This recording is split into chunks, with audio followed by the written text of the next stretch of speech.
How's it growing? When choosing a cover crop, the first thing you need to know is what is it that you want to accomplish?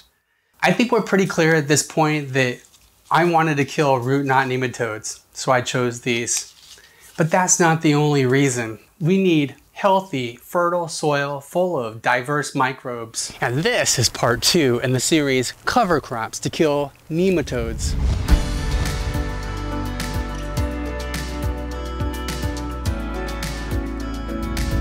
I am in Davie, Florida, on my way to Tree Amigos growers. In general, cover crops have the ability to recycle nutrients, build fertility, prevent soil erosion, suppress weeds and disease-causing organisms, regulate moisture, attract pollinators, feed beneficial microbes, and protect them from the harmful rays of the sun. Soil should never be naked.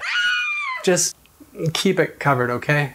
Some cover crops, such as hairy vetch, crimson clover, and some varieties of cowpea, can make your nematode problem worse. These that I've chosen are known to kill the dirty life-sucking parasites.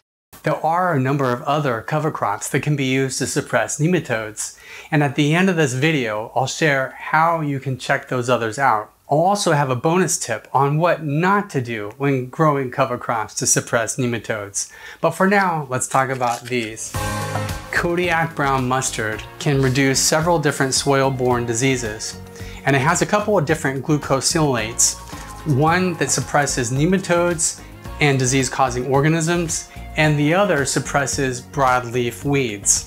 This didn't do very well in my garden this year, and I've heard that this mustard is day-long sensitive and that it does best when planted in the spring or fall. So shorter days. Next year I want to try planting this sooner to see if that makes any difference. Sun hemp has become a very popular cover crop in the South, and for a number of good reasons. It quickly became my very favorite for sure. It is very efficient at weed suppression, and since a lot of macronutrients are found in the leaves and flowers, when it's time to terminate it, it'll be great to use as a green manure.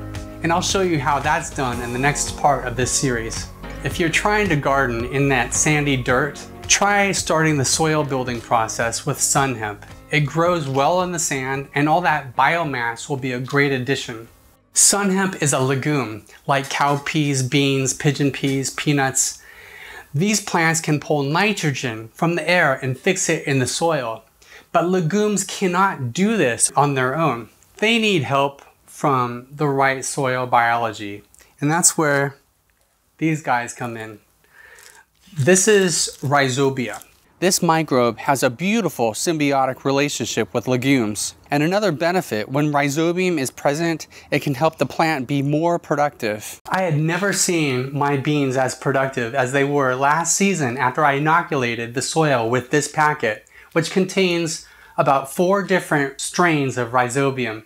You can inoculate the seeds or the soil where you plant. And soil biologist Dr. Elaine Ingham recommends putting this right in your compost and get that inoculated.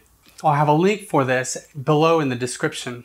Alright, one more thing you should know about sun hemp, which is a perfect segue to the third and final cover crop. Sun hemp is known typically to mix well with sorghum sudan grass.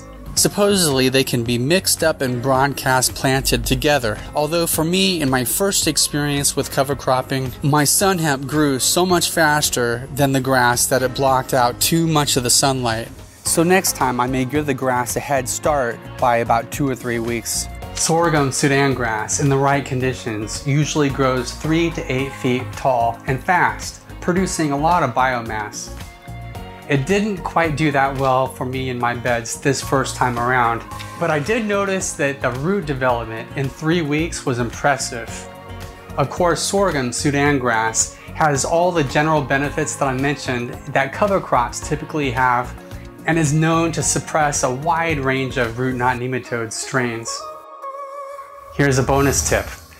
Avoid having anything growing with your cover crops that can host root knot nematodes like amaranth. Until my cover crops filled in, I had various plants in the amaranth family popping up. So I made pretty sure that I harvested those pretty quickly for my green smoothies. As I mentioned earlier, this is by no means a complete list of cover crops here. So if you want to dig deeper on the topic, I'll have a ufl.edu link in the description below for other cover crops that kill those dirty life-sucking parasites. Terminating cover crops can be tricky. So in the next episode of this cover crop series, we'll cover how to terminate these and get the beds ready for our fall and winter gardens.